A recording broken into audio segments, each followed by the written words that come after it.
तथागत गौतम बुद्ध, परमपूज्य डॉक्टर बाबासाहेब आंबेडकर, थोर महापुरुष सर्वांना आम्ही अभिवादन करतो.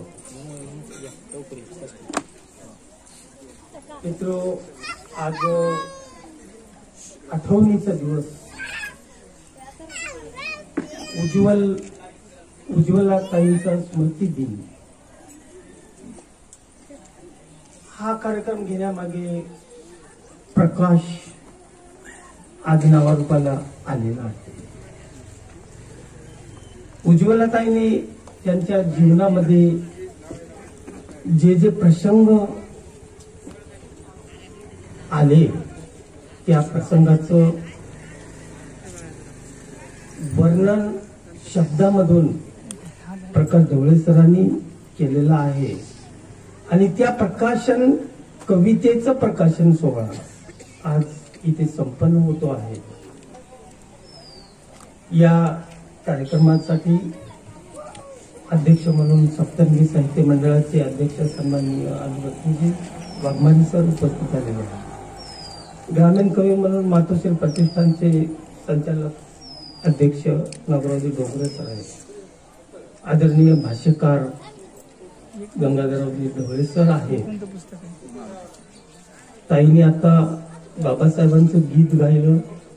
त्या गीतामधून माता रमाईचा संदेश काय होता आणि तो संदेश आज प्रकाशच्या रूपानं आपल्या समोर आलेला. तोच संदेश जे जीवनामध्ये बाबासाहेबांच्या जीवनामध्ये घडलं, तोच संदेश प्रकाशच्या कवितेमधून आज दिसते. मित्रो, एक एक कविता, एक एक शब्द मला वाचण्यात आला. ज्याही कविता आपल्याला प्रकाशित रूपानं तुमच्या समोर द्यायचं आहे, तर माझी काही जिम्मेदारी आहे, काही जबाबदारी आहे. म्हणून डोळ्यामध्ये तेल घालून प्रत्येक शब्दाला शब्द त्यांनी रेखाटलेलं वस्तुस्थितीमध्ये आज पुस्तक रूपानं तुमच्या हातामध्ये देण्याचं काम माझ्या हातून घडलं.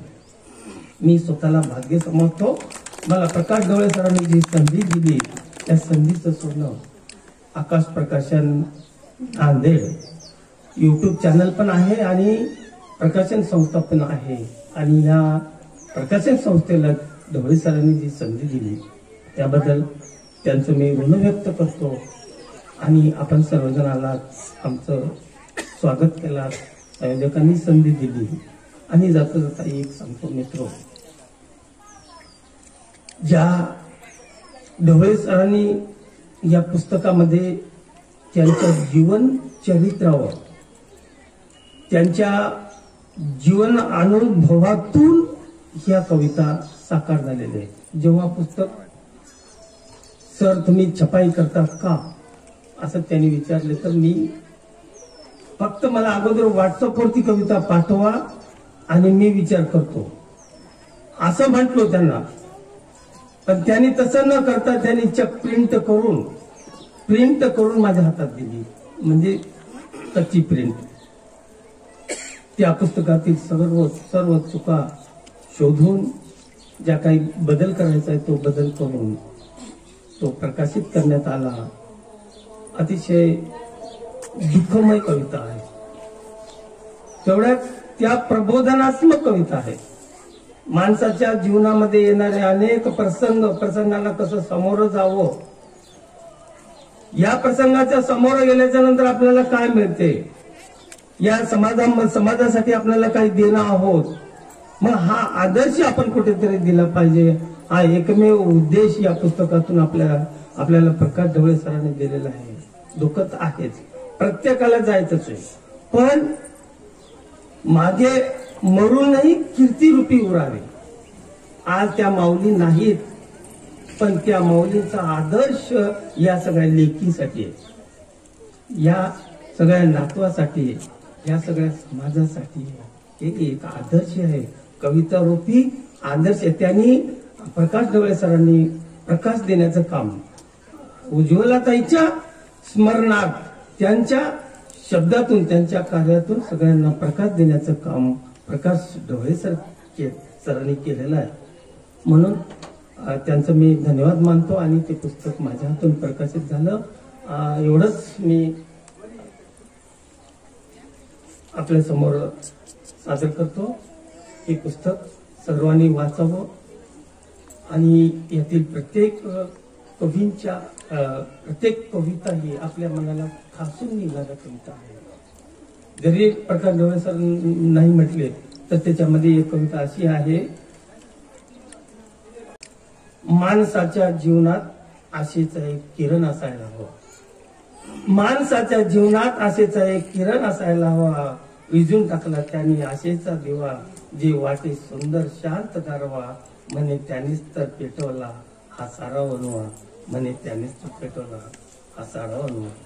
माणसाच्या जीवनात आशेचा एक सुंदर अशी कल्पना आहे की आशेचा किरण आपल्या प्रत्येकाच्या मनामध्ये आपल्या प्रत्येकाच्या हृदयामध्ये असतो, पण तो आपण कितपत सादर करतो यावर ह्या अशा प्रकारच्या अनेक कविता त्यांनी आपल्या समोर दिलेल्या आहेत, आपल्या समोर ठेवलेल्या आहेत. त्यांचा नक्कीच स्वीकार करावा. जास्त वेळ न घेता मी इथेच थांबतो. संयोजकाचे आणि प्रकाश ढवळे सरांचे आपल्या सर्वांचं माझे 2 शब्द ऐकून घेतला, समजा स्वीकार केला, त्याबद्दल आपल्या सर्वांचं ऋण व्यक्त करतो आणि थांबतो. जय धन्यवाद सर. आपल्या आकाश प्रकाशनच्या वतीनं ते वियोग असतो, तो वियोग आपलं जवळचं कुणी गेल्याशिवाय कळत नाही.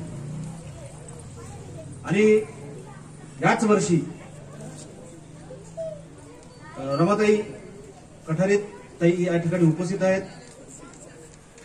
मला काही दुःखद आठवणींना उजाळा द्यायचा नाही. कठारे सर गेले आणि त्याआधी माझे वडीलही गेले. माझे वडील गेल्यानंतर भावकीमध्ये गल्लीमध्ये अनेक माणसं गेली, पण मला कुठलंच दुःख झालं नाही. वडील सिरियस होते तेव्हाही काय फार दुःख झालं नाही. परंतु मी माझ्या वडिलाचा निष्प्राण देह त्या ठिकाणी बघितल्यानंतर रडण्याचा तर विषयच नाही. कारण ते वडिलाचं शरीर जिवंतपणी मी जेव्हा पासून पाहत होतो तेव्हापासून त्यांच्या जीव असेपर्यंतच्या काळापर्यंत मी जेव्हा वडिलाचं शरीर पाहत होतो त्यावेळेस मला कुठल्याच प्रकारचं दुःख झालं नाही. परंतु त्या शरीराकडे मी पाहिलं, त्याच्यात जीवच नव्हता. तेव्हा माझं हृदय अत्यंत वेगळ्या पद्धतीने, अत्यंत क्रूर पद्धतीने रडू लागलं आणि माझ्या डोळ्यातून आपोआप अश्रू येऊ लागले. आणि माझ्या डोळ्यातून अश्रू येत असताना त्या अश्रू बरोबर ह्या गळ्यातून सुद्धा रडण्याचा मोठा आवाज आपोआप येऊ लागला.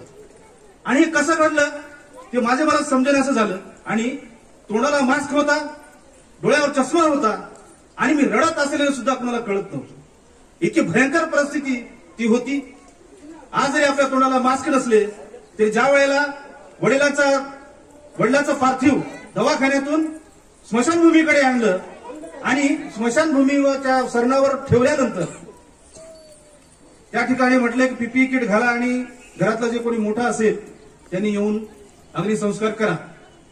गेल्या वर्षी तर ती संधी नव्हती, ही संधी मिळते म्हणून काहीतरी आपल्या हस्ते व्हावं एक भावना मनामध्ये होती. आणि ज्यावेळेस मी तिथे गेलो, वडिलांजवळ गेलो, ते पूर्ण देह बांधून टाकलेला होता, काही दिसत नव्हतं आणि फक्त तो चेहरा मुंडी दिसत होती. आणि ती 100% असं लक्षात येत होतं काहीतरी ते जे ऋणानुबंध असतात, जे नातेगोत्याचे ज्यानंतर मी बोलणार आहे ते संदर्भानं माझे वडील त्या ठिकाणी असे शांतपणे झोपलेले होते. बाबासाहेबांच्या प्रतिमेला, बुद्धाच्या प्रतिमेला पुष्प वाहिले, बाबासाहेबांच्या प्रतिमेला पुष्पहार, कोणताही कार्यक्रम असू त्या पुष्पहार वाहणं वेगळं.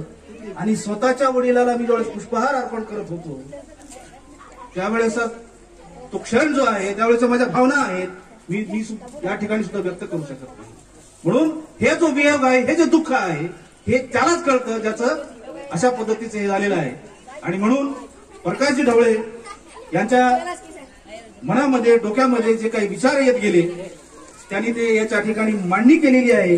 हरणी माझी गेली कळपातून. अत्यंत सुंदर कविता त्यांची आहे. कळपाचा आधारस्तंभच गेला ढासळून. कळपाचा आधारस्तंभच गेला ढासळून. सारे झाले पोरके रडू लागले पडून धरणी. सारेच झाले पोरके रडू लागले पडून धरणी. समजावून पाहिले साऱ्या गणागोतानी परंतु हरणी माझी गेली कळपातून. अशा पद्धतीची सुंदर मांडणी. त्याची प्रतिभा आहे, त्यांच्याकडे शब्द आहे, त्यांची कविता आहे आणि त्याच्या कवितेमध्ये सुद्धा काव्य बीज अत्यंत चांगल्या पद्धतीने कविता संग्रहामध्ये वेगवेगळ्या कवितेतून दिसत आहेत. मी या ठिकाणी ग्रामीण कवी नागराव डोंगरे हे सुद्धा त्यांची आई गेल्यानंतर, त्यांची जेव्हा आई गेली भागाबाई डोंगरे ज्यांच्या नावाने प्रतिष्ठान आहे, ते पुरस्कार देतात. वेगवेगळ्या क्षेत्रातील विविध मान्यवरांना पुरस्कार देतात. या ठिकाणी अनुराधेश वाघमारे आहेत, त्यांचा राज्यस्तरीय पुरस्कार त्यांना मिळालेला आहे. एक साहित्यिक म्हणून आणि धार्मिक कार्यामध्ये त्यांचं चांगलं उल्लेखनीय कार्य आहे असे अनुराधेश वाघमारे आहेत. पत्रकार राजेश्वरजी कांबळे आहेत या ठिकाणी उपस्थित, ज्यांना नागोराव डोंगरे सरांनी माझ्या निवड समितीच्या अध्यक्षतेखाली मातोश्री भागाबाई डोंगरे प्रतिष्ठान उमरी रेल्वे स्टेशन या ठिकाणी अत्यंत सन्मानपूर्वक बहारदार सोहळा घेऊन शानदार पद्धतीने त्यांनी या कार्यक्रमाचं आयोजन केलं होतं. त्यांना पुरस्कार दिले आणि माई गेल्यानंतर माईच्या विरहात झालेले कवी नागोराव डोंगरे सर आहेत. या कवी संमेलनाचे अध्यक्ष सुद्धा आहेत. परंतु या ठिकाणी प्रकाशन सोहळ्यामध्ये त्यांना आम्ही या ठिकाणी अशी विनंती केली. पुन्हा या ठिकाणी मी अशी विनंती करतो की आपण आपले विचार या ठिकाणी व्यक्त करावे. थोडक्यात नागोरावजी डोंगरे.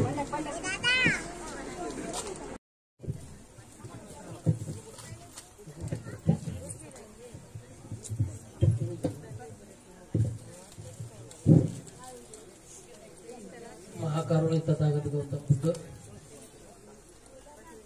बोधिसत्व परमपूज्य डॉक्टर बाबासाहेब आंबेडकर,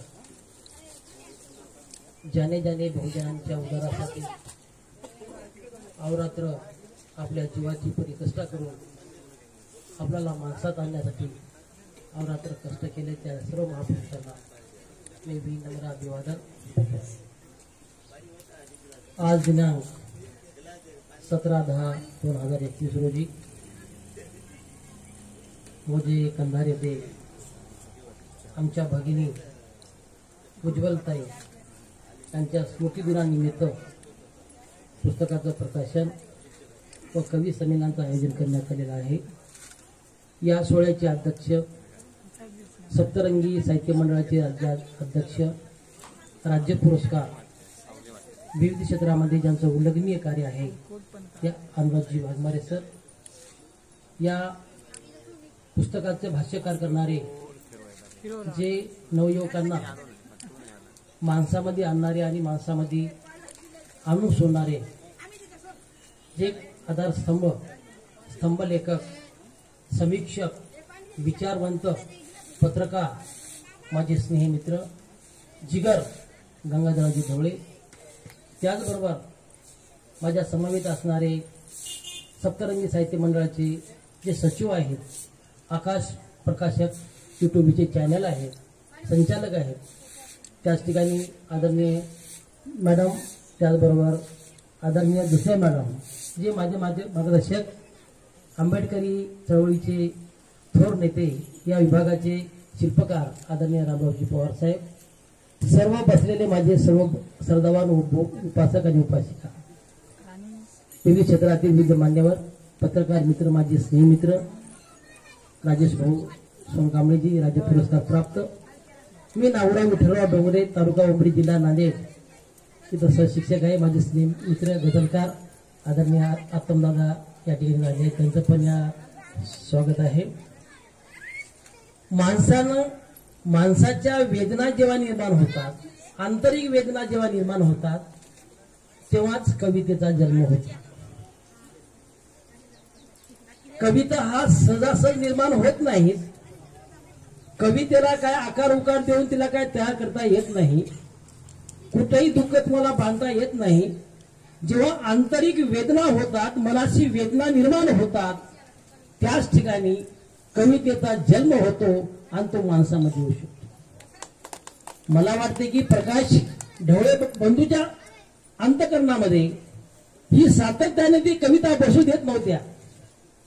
जी आंतरिक वेदना होत्या, दुःख होतं, अपेक्षा होत्या, काबाड कष्ट होतं, परिकष्टा होत्या, या संपूर्ण गोष्टी त्यांना बसूच देत होत्या. जरी उज्ज्वलाताई गेल्या असतील परंतु त्यांना सातत्यानं निद्रा ही नव्हती. प्रकाश ढवळेला निद्रा नव्हती, सातत्याने त्यांना झोपू देत नव्हते. त्यांना जेवत करत होत्या, त्यांना उठवत होत्या आणि ते कविता घेऊन ते जगत होत्या.